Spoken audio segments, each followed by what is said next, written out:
अस्सलाम वालेकुम। धरती टीवीअ जी पॉडकास्ट अनफॉल विद बाक़वीरज़ादा में अव्हांखे भलीकार कयां पई। ऐं जीअं त हर दफ़े असां पंहिंजे पॉडकास्ट में जिन शख़्सियतुनि खे दावत ॾींदा आहियूं ऐं उन्हनि सां कचहरी कंदा आहियूं, उन्हनि जो पंहिंजो कॉन्ट्रीब्यूशन वॾो हूंदो आहे सोसाइटी में। अहिड़ी हिकिड़ी ख़ूबसूरत शख़्सियत अॼु असां सां गॾु मौजूदु आहे ऐं पाण बहितरीनु मिसाल आहिनि विमेन एम्पावरमेंट जी। ऐं सिंध जी नियाणियुनि खे कहिड़े तरीक़े सां पंहिंजे पाण खे कॉन्ट्रीब्यूट करणु घुरिजे ऐं कीअं अॻिते वधणु घुरिजे, कीअं चैलेंजिस खे फेस करणु घुरिजे। She is a living example of that. ऐं ॾाढी मूंखे ख़ुशी थींदी आहे जॾहिं मां अहिड़नि नियाणियुनि सां मिलंदी आहियां, अहिड़नि औरतुनि सां, अहिड़नि इंस्पिरेशनल पर्सनैलिटीज़ सां, त ॾाढो फ़ख़्रु महसूसु थींदो आहे पंहिंजी सिंध ते, पंहिंजनि नियाणियुनि ते।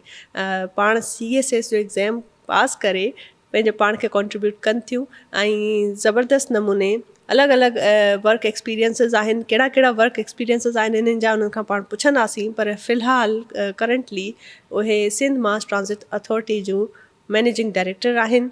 वेलकम कयूं था कमल निज़ाम भुट्टो खे। अस्सलाम वालेकुम।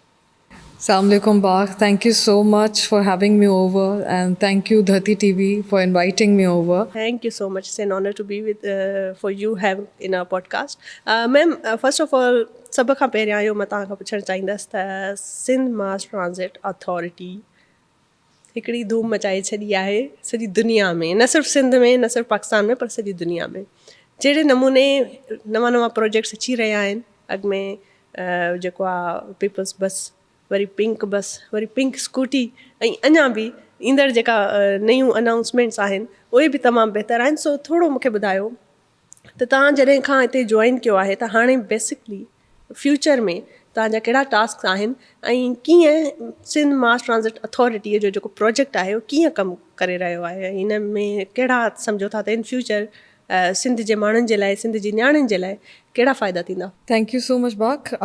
Very good question. पर मां थोरो शुरूआत कंदमि पंहिंजे तारीफ़ सां। मां पंहिंजो CSS कयो हुयो 2012 में ऐं I did it after my marriage. उन खां पोइ 2019 में 19 में मूंखे ब्रिटिश गवर्नमेंट स्कॉलरशिप ऑफर कई ऐं मां international planning and sustainable development में यूनिवर्सिटी ऑफ वेस्टमिंस्टर मां मास्टर्स डिग्री हासिलु कई। ऐं उन खां पोइ मुंहिंजी इहा ख़्वाहिश हूंदी हुई त मां इन ई लाइन में, जंहिंमें प्लानिंग बि शामिलु हुजे, डेवलपमेंट शामिलु हुजे, अर्बन रीजनरेशन वग़ैरह सां रिलेटेड के प्रोजेक्ट्स कयां या उन लाइन में को कमु कयां। सो फाइनली अल्लाह ताला जी महिरबानी I am here in Sindh mass transit authority. ऐं मूंखे हिते तक़रीबन 2 महीना थिया आहिनि ऐं यू कुड सी के हिननि 2 महीननि में हिकिड़ो लैंडमार्क जेको इनिशिएटिव आहे for the women that has been launched pink scooty जे नाले सां। ऐं हींअर ताईं असां 200 स्कूटीज़ जेके आहिनि मायुनि में डिस्ट्रीब्यूट कयूं आहिनि।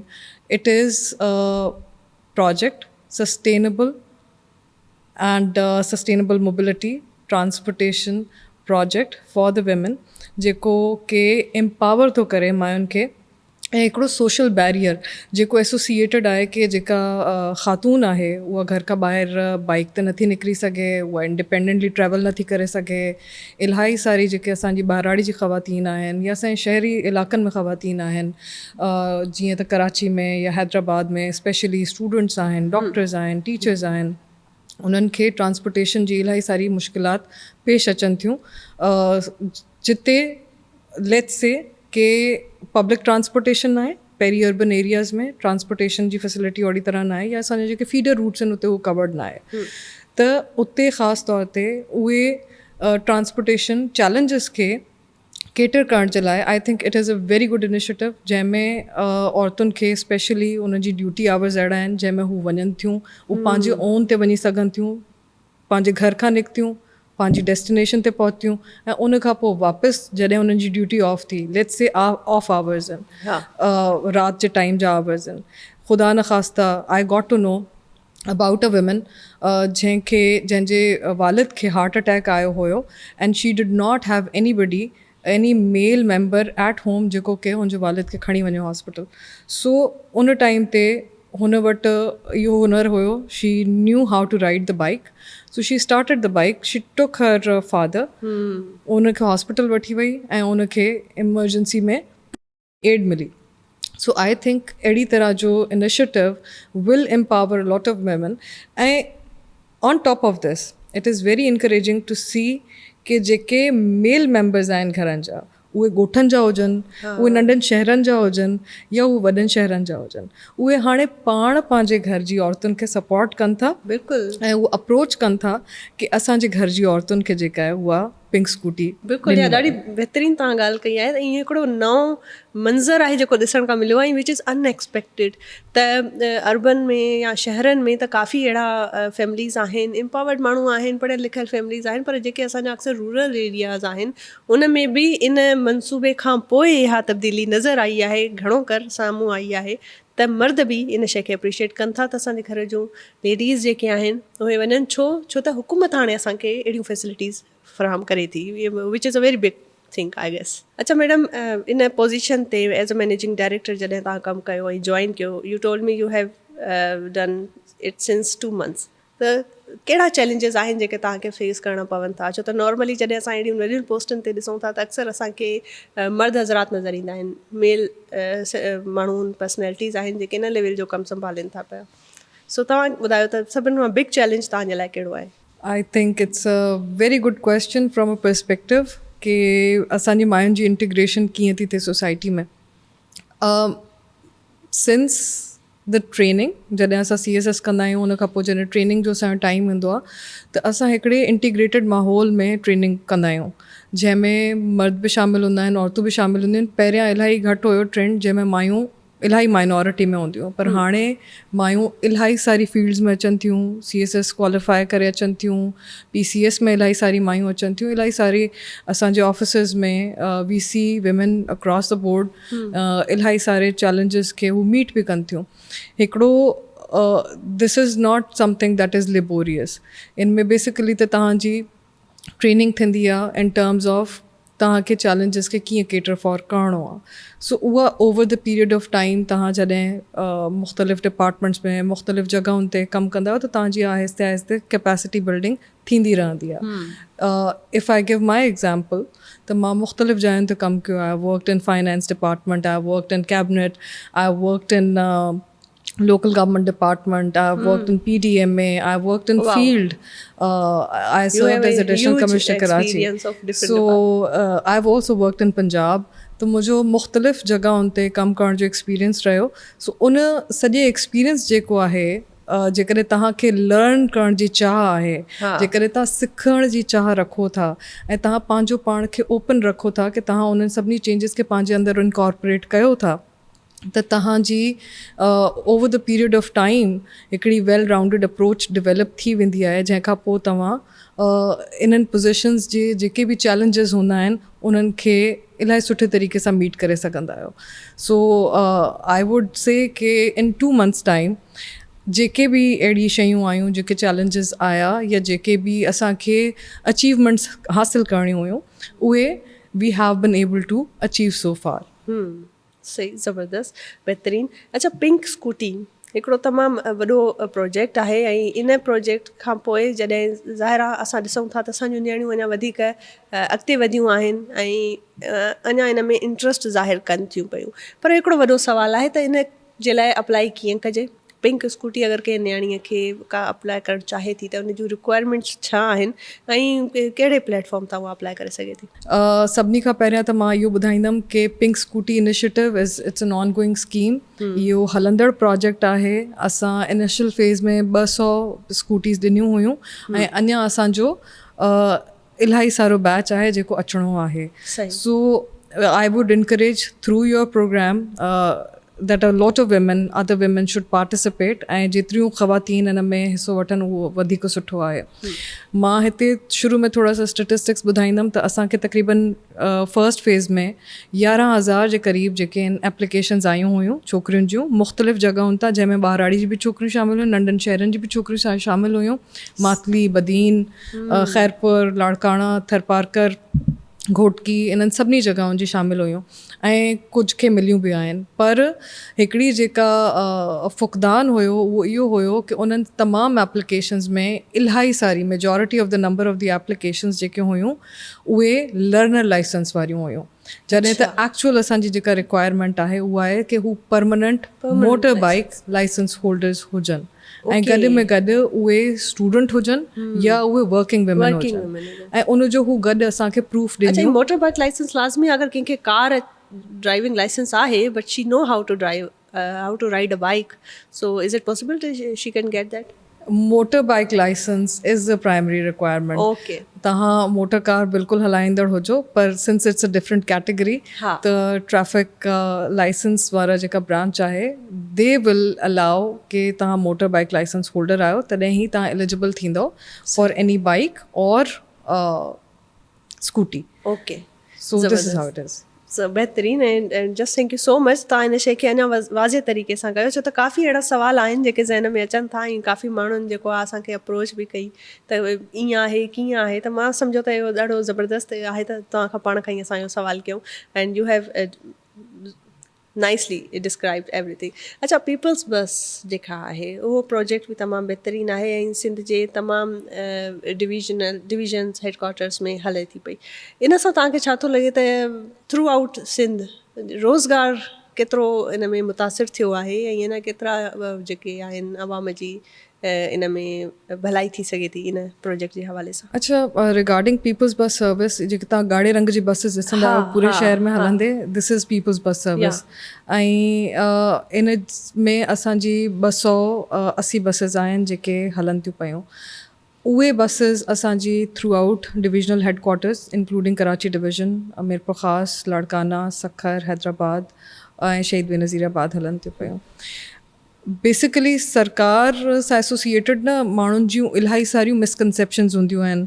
त सरकार शायदि सही न हलाए सघंदी सरकार खां मैनेज सही न थींदो सो गवर्नमेंट उन शइ खे केटर फॉर करण जे लाइ इहो जेको ऑपरेशंस जो सॼो कमु आहे उहो हिकिड़ो थर्ड पार्टी खे अवॉर्ड कयल आहे so they run the operations ऐं गवर्नमेंट बेसिकली उनखे एज SMTA MD SMTA आहे and the transport department government of Sindh कमु इहो थी करे की उन सॼे खे प्रोसेस खे या उन सॼे ऑपरेशंस खे रेगुलेट थी करे त छा बसिस इन टाइम अचनि थियूं असांजा ऑपरेशन सही हलनि था ऐं माण्हुनि खे का तकलीफ़ त न आहे पैसेंजर सेफ्टी आहे फेयर कलेक्शन प्रॉपर थिए पई न पई थिए सो उनजो असांखे रिस्पॉन्स इलाही पॉज़िटिव मिलियो आहे तव्हां ॾिसंदा की इंटरनेशनल स्टैंडर्ड जी बसिस आहिनि जेके के पहिरियां सिंध में असांखे कोन इलाही सारी ॾिहायुनि खां पोइ असांखे इहो ॾिसण में मिले थो की हिकिड़ी आला क्वालिटी जी बस सर्विस जेका आहे इंटरनेशनल क्वालिटी जी इंटरनेशनल लेवल जी बस सर्विस जेका आहे उहा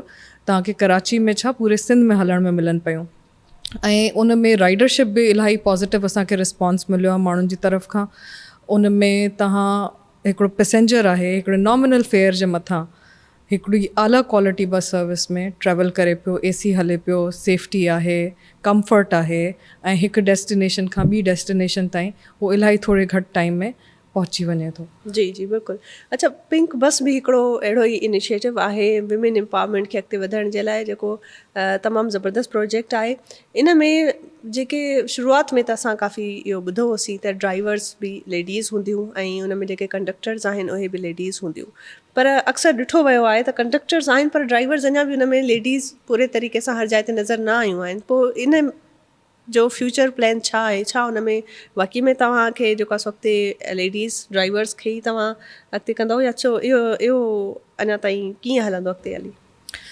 बिल्कुलु पिंक बस सर्विस में एज़ ऑफ नाउ असां वटि जेके कंडक्टर्स आहिनि उहे फीमेल्स आहिनि ऐं शुरू में बिल्कुलु इहो हुयो की असां फीमेल बस ड्राइवर्स बि रखंदासीं पर सिंस असांजो अगेन हिकिड़ो सोशल बैरियर आहे जेको हिन सां सोशल स्टिग्मा आहे जेको अटैच्ड आहे again SMTA and transport department committed आहे की उहो इन सोशल बैरियर खे बि तोड़ींदो ऐं अनक़रीब इनशाला उन्हनि बस ड्राइवर्स खे ट्रेन कंदो ताकी उहे ई इन्हनि पिंक बस खे हलाइनि ऐं यू विल सी इनशाला वेरी सून ज़बरदस्त छो त इहो ॾाढो ज़रूरी आहे त जॾहिं हिकिड़ी शइ मार्केट में अचे थी ऐं हुन शइ जी सही तरीक़े सां आवाम ताईं जंहिं तरीक़े सां पोर्ट्रे कयो वञे थो उन ई हवाले सां उहा शइ अचे अच्छा अक्सर ॾिसंदा आहियूं असां त एॾो कमु थियो आहे सिंध में एम्पावरमेंट्स जे हवाले सां बेटरमेंट जे हवाले सां काफ़ी माहौल हाणे चेंज थी वियो आहे औरतूं अॻिते अची रहियूं आहिनि ड्राइविंग्स करे रहियूं आहिनि स्कूटी हलाइनि थियूं पियूं इन में वरी बि मां सम्झां थी त किथे न किथे मार्केटिंग लेवल थोरी घटि आहे, छो त मां पर्सनली असां ॾिसंदा आहियूं त इन्हनि शयुनि जी त जेतिरी तारीफ़ थियणु घुरिजे घटि आहे, हर कंहिंखे इन शइ जी रसाई हुजणु घुरिजे, पर अञा ताईं जेका असांजी यूथ आहे, जेके यंगस्टर्स आहिनि जिन खे जेन ज़ी चइजे थो, त अञा ताईं इन्हनि शयुनि जी सीरियसनेस ऐं इन शइ जी अहमियत खे ॼातो न आहे, सुञातो न आहे। छा वजह आहे, तव्हांखे छा थो लॻे एतिरो कमु करण खां पोइ बि छो असांजी जेके यूथ आहे अक्सर इन शइ मां जेको आहे अनअवेयर आहे? I think it's a very important question ऐं तव्हांजो सवाल वैलिड आहे त असांजे एतिरे सारे इनिशिएटिव्स खां पोइ बि उनजो रिज़ल्ट उहो छो कोन पियो अचे या उहो माण्हुनि में अवेयरनेस छो कोन आहे। सो इन जो सभिनी खां पहिरियों जवाबु त मां चवंदमि की since I am sitting in this program ऐं तव्हां मूंखे घुरायो आहे हिते, इट्स एन अचीवमेंट की इहा माण्हुनि ताईं आवाज़ वई आहे ऐं इन जो इम्पैक्ट नज़र अचे थो, तंहिं करे ई आई एम सिटिंग हियर। ऐं तव्हांजे ई प्रोग्राम जे तवसुत सां after this goes on air त इलाही सारे ॿियनि माण्हुनि में बि इन जी शऊर जाॻंदी। ऐं we have dedicated teams, social media team बि आहे असांजी, उहा इन सभिनी शइ खे ॾिसे थी, इन जी तशहीर बि करे थी, ऐं ऑन एंड ऑफ असां अहिड़ा प्रोग्राम्स कंदा रहंदा आहियूं या असां अहिड़ा वीडियोज़ ठाराईंदा रहंदा आहियूं जंहिंमें असां पब्लिक खे अवेयरनेस ॾींदा रहूं। So I think you are right कि असांजी अञा मीडिया स्ट्रैटेजी जेका आहे उनखे इम्प्रूव थियण जी ज़रूरत आहे, which we will surely look after. ज़बरदस्त।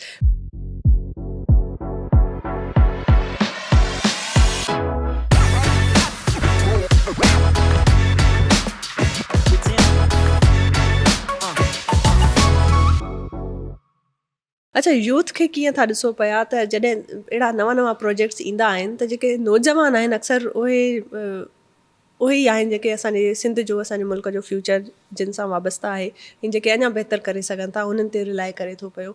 त उन में सीरियसनेस तव्हांखे नज़र अचे थी त छा इन्हनि सहूलियतुनि जा उहे फ़ाइदो खणी सघनि था, ऐं अगरि उहे खणनि था त उहे कहिड़े नमूने अञा अॻिते बहितर स्टेट ठाहे सघनि था, असांजी सिंध खे अञा बहितर नमूने रिप्रेज़ेंट करे सघनि था ग्लोबली? सिंध जी यूथ जे हवाले सां मां इहो सम्झंदमि की हिकिड़ो त जेका असांजी यूथ आहे उनखे पंहिंजी एजुकेशन ते इन्वेस्ट करण जी इलाही ज़रूरत आहे। Self awareness is very important. जॾहिं तव्हांखे पाण जे बारे में ख़बर हूंदी कि तव्हांजो विज़न छा आहे, तव्हांजो गोल छा आहे ऐं तव्हां छा करणु चाहियो था, उहो जेसीं ताईं तव्हांजो डिटर्मिंड न आहे या तव्हांजो सेट न आहे तेसीं ताईं तव्हां अॻिते वधण जे लाइ महिनत बि न कंदा, तव्हांजी स्ट्रैटेजी न हूंदी।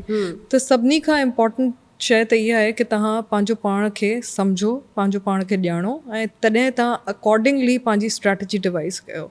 ऐं हिकिड़ो कल्चर जेको आहे मां ॾिठो आहे, since I have served and I am the daughter of the soil, so I can say कि हिकिड़ो कल्चर जेको सिंध में आहे उहो इहो आहे कि नौकरियुनि में वधीक अचूं, असांखे कंहिं तरीक़े सां नौकरी मिली वञे। हिकिड़ो कल्चर हूंदो आहे जेको एंटरप्रेन्योरशिप जो आहे, उहो इलाही पोइते आहे।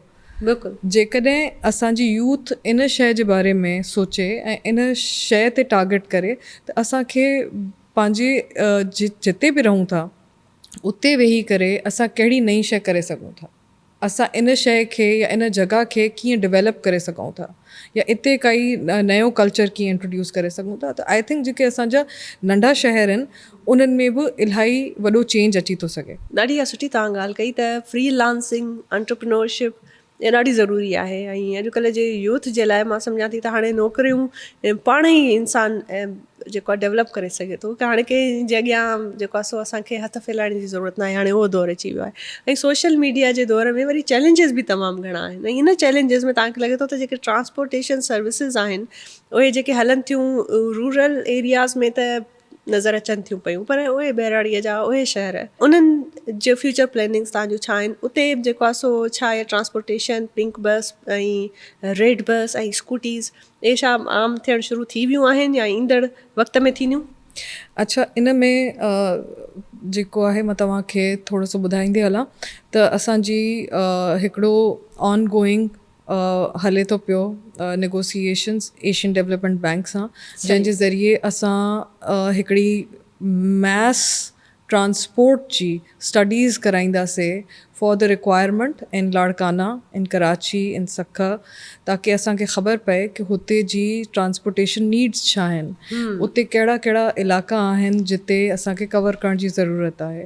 बिकॉज़ जेसीं ताईं असांखे उन सॼे लैंडस्केप जी ख़बर न पवंदी तेसीं ताईं we won't be able to assess. So उहा जॾहिं असेसमेंट असांजी थी वेंदी त अकॉर्डिंगली उन में इलाही सारी चेंजिस जेके आहिनि उहे इंट्रोड्यूस करे सघजनि थियूं. तव्हां पूरी दुनिया जे जेकॾहिं ॾिसंदव ट्रांसपोर्ट सिस्टम खे, उन में हिकिड़ी ऑन गोइंग जेका आहे तब्दीली जी गुंजाइश रहंदी आहे ऐं ऑन गोइंग चेंजिस जेके हूंदियूं आहिनि उहे हलंदियूं रहंदियूं आहिनि. सो सिमिलरली आई वुड से कि असांजे जेको सिंध जो ट्रांसपोर्ट सिस्टम आहे या ट्रांसपोर्ट जो जेको निज़ाम थियो आहे, इट्स एन इमर्जिंग फील्ड ऐं इलाही घटि टाइम में इलाही वॾो चेंज आयो आहे सिंध में. नो डाउट. हा, जेका बेसिकली करंट रिक्वायरमेंट आहे, सिर्फ़ु कराची जी असां जेकॾहिं ॻाल्हि कयूं त उन में घटि में घटि बि जेका रिक्वायरमेंट आहे उहा 8,000 बसिस जी आहे. त उन हिसाब सां जेका रिक्वायरमेंट आहे ऐं जेका ऑन ग्राउंड असांजी प्रेजेंस आहे उन में इलाही वॾो गैप आहे ऐं उनखे फिल करण जी इलाही वॾी ज़रूरत आहे, not only in Karachi but also in other parts of the Sindh.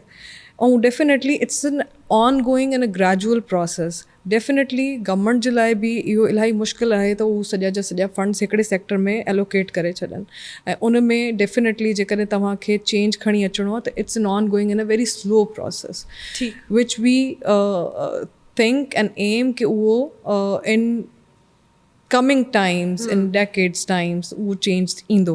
But yes we are hopeful ऐं ईंदड़ जेको कुझु वक़्तु आहे उन में असां जेको आहे 500 EV बसिस खणी ईंदासीं ऐं हिकिड़ी ॿी असांजी स्कीम अचणी आहे जेका EV टैक्सीज़ जी आहे, जंहिंमें पिंक टैक्सीज़ आहिनि. Again an initiative for women empowerment. असांजो हिकिड़ो initiative EV scooties and a very good initiative that is upcoming is EV taxis for women. सही. अच्छा, बहराड़ीअ में वरी अर्बन एरियाज़ में त आहे ई आहे, पर बहराड़ीअ में वधीक आहे सिक्योरिटी पर्पज़. त औरतूं ॿाहिरि निकिरनि, स्कूटी हलाइनि, पिंक टैक्सीज़ हलाइनि. त सिक्योरिटी पर्पज़ जे हवाले सां तव्हां ॿुधायो त इन हवाले सां तव्हां छा सोचो आहे या कहिड़ा अॻिते फ्यूचर प्लान्स आहिनि त औरतूं ॿाहिरि निकिरनि त सही, पर छा ॿाहिरि निकिरण खां पोइ सिक्योर हूंदियूं, सही सलामत घर उन्हनि जो वापसि अचणु ऐं वरी इन शइ खे डेली बेसिस ते रोज़गार तौर ते हलाइणु, त पोइ छा छा ख़्यालु आहे, छा था सम्झो? अच्छा, इनिशियली EV टैक्सीज़ जेके आहिनि पिंक टैक्सीज़ उहे कराची में लॉन्च कयूं वेंदियूं ऐं पोइ फेस्ड वाइज़ मैनर में असां ॿिनि डिस्ट्रिक्ट्स में खणी वेंदासीं सिंध जे. सही. अवल त इहा शइ थी. ॿी शइ इहा आहे कि ॾिसो, it's always a cultural change, it's an integrated approach. जेकॾहिं असां इहो चऊं कि टैक्सीज़ जेकॾहिं ट्रांसपोर्ट डिपार्टमेंट या SMTA प्रोवाइड करे थो त सिक्योरिटी ऐं सेफ्टी प्रोवाइड करण बि प्योरली उन्हनि जी ज़िम्मेदारी आहे, त उहो ग़लति थी वेंदो. मुंहिंजो ख़्यालु आहे इट्स एन इंटीग्रेटेड अप्रोच. जीअं मां तव्हांखे चयो कि EV स्कूटीज़ जीअं असां लॉन्च कयूं त उन में इलाही सारी सपोर्ट जेका आहे घर जे मर्दनि जी तरफ़ खां अचणु शुरू थी ऐं lot of man started approaching अस, छो जो हू चाहिनि पिया कि हुननि जी घर जी औरतूं जेके आहिनि उहे बाइक्स हलाइनि. सो मुंहिंजो ख़्यालु आहे कि जॾहिं EV टैक्सीज़ बि अचनि थियूं या स्कूटीज़ हलाइनि थियूं मायूं, त सभिनी खां वॾो चेंज जेको आहे सोसाइटी में मर्दनि जी तरफ़ खां अचिणो खपे त हू इन शइ खे एनकरेज कनि ऐं उहे रस्ता सेफ ठाहिनि. It's a civic sense that has to be developed in the people. Number 2 is the policing. जेकॾहिं पुलिस डिपार्टमेंट उन शइ खे इंश्योर कंदो त डेफिनेटली ऐं हिकिड़ी सेफ ऐं सिक्योर रस्ता ऐं पुलिसिंग निज़ाम बहितर हूंदो त आई थिंक मायूं इलाही सेफ फील कंदियूं त हू हुन निज़ाम में हली सघनि ऐं उहो रस्तनि ते ड्राइव करे सघनि. नंबर 3 कि असां EV स्कूटीज़ या EV स्कूटीज़ त इट्स एन इंडिपेंडेंट ट्रांसपोर्टेशन, त that is a separate topic. But if we talk about EV taxis त उन जा टाइमिंग्स रखिया वञी सघजनि था त हिन टाइम खां पोइ जेके आहिनि पिंक टैक्सीज़ जेके आहिनि उहे उनजो टाइम ख़तमु थी वेंदो. So that for avoiding the in the initial phase as pilot phase कि हेतिरे टाइम ताईं ख़वातीन हलाए सघनि थियूं. उन खां पोइ लेट्स से 12 o'clock 12 AM ताईं ऐं उन खां पोइ टू सी द रिस्पॉन्स कि हिन टाइम खां पोइ if they are not comfortable त पोइ Yeah, that can be a good initiative for avoiding unpleasant incidents. अच्छा, BRT ऐं येलो लाइन इहो बि हिकिड़ो प्रोजेक्ट आहे जेको काफ़ी डिले थी रहियो आहे, इन हवाले सां छा चवणु चाहींदा? अच्छा, BRT येलो लाइन ऐं रेड लाइन में इलाही सारा कॉस्ट एस्केलेशन जा प्रॉब्लम्स हुया, जेके उन खां अलावा जेके यूटिलिटीज़ जी शिफ्टिंग जा प्रॉब्लम्स हुया, जेके सॉर्ट आउट थियनि पिया ऐं उहो आर्बिट्रेशन जे लेवल ते आया सही। आहिनि. एज़ एंड वेन आर्बिट्रेटर जेको आहे डिसाइड कंदो त अकॉर्डिंगली उहे सॉर्ट आउट थी वेंदियूं and then it will kick start. अच्छा मैडम, जेको इहो सॼो सिस्टम आहे जंहिंखे तव्हां ॾिसो था पिया, इन में अगरि केरु तजवीज़ ॾियणु चाहे त पोइ उहो कीअं करे सघे थो? छा तव्हां वटि अहिड़ो को डिपार्टमेंट आहे जेको सिंध जे माण्हुनि जूं तजवीज़ूं एक्सेप्ट करे थो इन हवाले सां? सभिनी खां इम्पॉर्टेंट इहो आहे त जेका बि तव्हां इनिशिएटिव लॉन्च कयो था उन में पब्लिक नीड्स छा आहिनि उनखे असेस करण खां बग़ैर तव्हां कोई बि इनिशिएटिव लॉन्च नथा करे सघो. ऐं stakeholder engagement, public opinion record करणु, पब्लिक खां ओपिनियन वठणु, it's a very important aspect, very important component जंहिंमें की सरकार इंगेज हूंदी आहे. ऐं SMTA ट्रांसपोर्ट डिपार्टमेंट या गवर्नमेंट ऑफ सिंध डेफिनेटली उहो कंहिं बि लेवल ते हुजे, उहो it's always receptive. They can give the application, they can come meet mid, give their observations. उहो जेका बि पंहिंजी हुननि जी इशूज़ आहिनि they can come discuss with us. ऐं उहो जिते बि असांखे महसूसु थींदो की yes this needs to be warranted ऐं हिते ही शइ आहे जेका की इंटरवेंशन रिक्वायर करे थी, त definitely that issue is taken at the policy level ऐं उन ते अकॉर्डिंगली उहो पॉलिसी फ्रेम थी करे सरकार उन में इंटरवेंशन कंदी आहे. अच्छा मैडम, सिंध मास ट्रांज़िट अथॉरिटी जे हिन प्रोजेक्ट खे तव्हां लीड कयो था, तव्हां ॾिसो था पिया, हिनखे मैनेज कयो था, हिन में ज़ाहिर आहे विमेन एम्पावरमेंट हिकिड़ो अहम टूल आहे, हिकिड़ो एलिमेंट आहे जंहिंखे प्रमोट कयो वञे थो. औरतुनि जो एम्पावर थियणु ऐं एम्पावरमेंट खां पोइ तव्हां छा था सम्झो त सोसाइटीअ ते हिन जो छा असरु पवंदो? अवल त सिंध मास ट्रांज़िट अथॉरिटी ट्रांसपोर्ट डिपार्टमेंट इलाही सारा पॉज़िटिव इनिशिएटिव्स खणे पई ऐं खयां आहिनि. Starting from pink bus service, hiring of female bus conductors, उन खां पोइ EV स्कूटीज़ एंड इंशाल्लाह in the upcoming times pink taxis जो इनिशिएटिव लॉन्च कंदी. उन सां गॾोगॾु जीअं त मां ज़िक्र कयो की बस ड्राइवर्स बि फीमेल हूंदियूं, इहे सभु इनिशिएटिव्स आहिनि. आई थिंक सोसाइटी में इंटीग्रेशन जे लाइ सभिनी खां वॾी जेका सपोर्ट रिक्वायर्ड हूंदी आहे न, जीअं चवंदा आहिनि की हिकु कामयाबु मर्द जे पोयां हिकु औरत जो हथु हूंदो आहे. आई थिंक हिकिड़ी कामयाबु औरत जे मथां हिकिड़े मर्द जी सपोर्ट इलाही मैटर कंदी आहे. ऐं I would say not only the man of the family but society as a whole, उनखे इहा एक्सेप्टेंस डेवलप करणु इलाही ज़रूरी आहे कि yes they are humans, they are working side by side with us. ऐं उन्हनि जे अंदरि इहो हिकिड़ो चेंज आणणु पंहिंजे अंदरि कि they should be treated respectfully, respectably, उहो हिकिड़ो इलाही वॾो सोशल चेंज हूंदो जंहिंखे के इनकॉर्पोरेट करण जे लाइ we as a whole as a society need to work on. ऐं आई थिंक जेके असांजी female members of the society आहिनि उन्हनि खे बि इन शइ खे सम्झणु इम्पॉर्टेंट आहे त as women when they are working they have that responsibility, but at the same time they have other responsibilities as well जिनखे इग्नोर करणु मुंहिंजे ख़्याल सां कैन destabilize फैमिली लाइफ. त हिकिड़ो बैलेंस जेको आहे वर्क लाइफ ऐं फैमिली लाइफ में बैलेंस करे हलाइणु इट्स वेरी इम्पॉर्टेंट.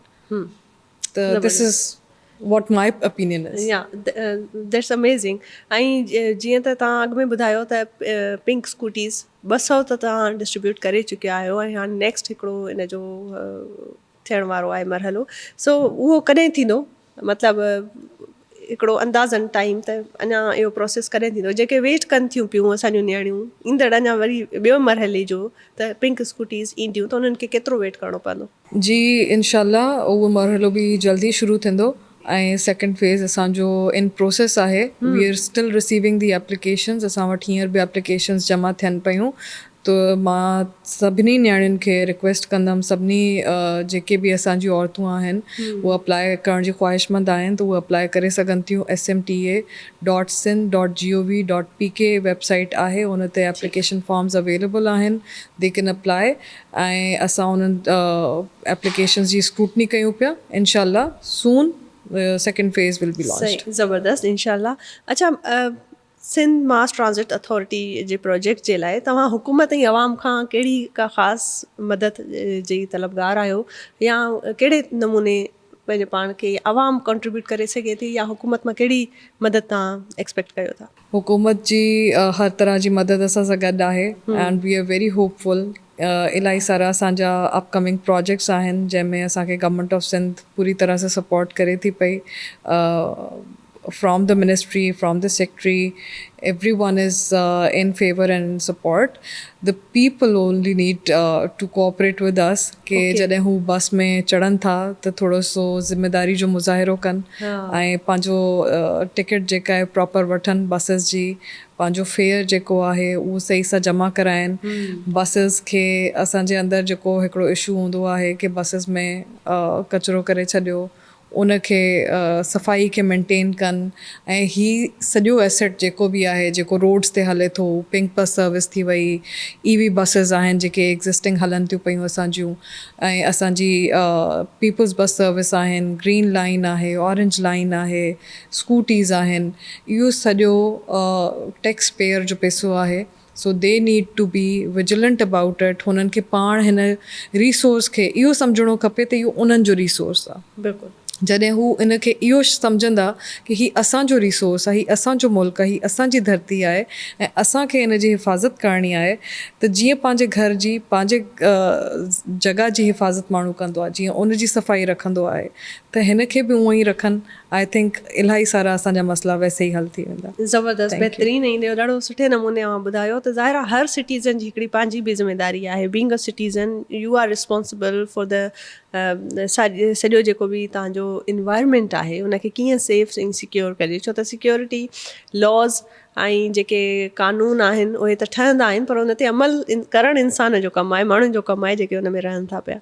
बहितरीनु। ऐं thank you so much madam once again, तव्हां टाइम ॾिनो। ऐं हींअर छो त वक़्तु ख़तमु थी वियो आहे असांजी पॉडकास्ट जो, but you have been contributing yourself in a very amazing way। ऐं तमामु अहिड़ियुनि नियाणियुनि खे तव्हां इंस्पायर कयो था। ऐं आई एम श्योर त असांजी पॉडकास्ट खां पोइ जेके नियाणियूं तव्हांखे ॾिसनि थियूं ऐं जंहिं तरीक़े सां तव्हां आया आहियो, जेके चैलेंजिस तव्हां फेस कयो था पिया जंहिं नमूने सां, त इहा ॾाढी इंस्पायरिंग जर्नी आहे हिकिड़ी। And all the best for this amazing project. Thank you so much, thank you so much बाक। जी नाज़रीन, दिस वॉज इट। ऐं ईंदड़ ॿी पॉडकास्ट में अनफोल्ड विद बाक पीरज़ादा में हिकिड़े ॿिए महिमान सां गॾु अव्हांजे अॻियां वरी हाज़िर थींदासीं। ऐं तेसि ताईं उमेदु आहे त अॼु जी पॉडकास्ट अव्हांजे लाइ ॾाढी बहितरीनु रही हुजे, इंफॉर्मेटिव रही हूंदी। तेसि ताईं पंहिंजो खोड़ सारो ख़्यालु रखो, असांखे दुआनि में यादि रखिजो। अल्लाह हाफ़िज़।